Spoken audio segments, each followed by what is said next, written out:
Без бит нишләптер тик Казан ханлыгын югалттык дип бүген җылап утырабыз кай вакыт әйме. Моннан 450 ел булган хәлләрне бәяләп бүген җылап утырудың ни файдасы бар?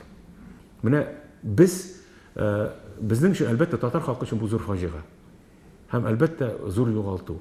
Ләкин бит татар югалып калмаган. Тора-бара татар рус дәүләтендә үз урынын тапкан. Менә интеграция дигән нәрсә булган һәм татар шушы дәүләттәге тормышка кирип киткән, үз урынын тапкан һәм шушы дәүләтне төзелешендә бик зур роль уйнаган ансындан торга ярамый. Бәлки безгә хәзер балалар тәрбияләү турында татар рухында, бәлки безнең тарихыбызны пропаганданың турында күбрәк сөйләргә кирәктер. Бәлки безгә ике теллелек мәсьәләсенә яңадан кире кайтырга кирәктер. Шуңа күрә безнең проблемалар җитәрлек, проблемалар күп.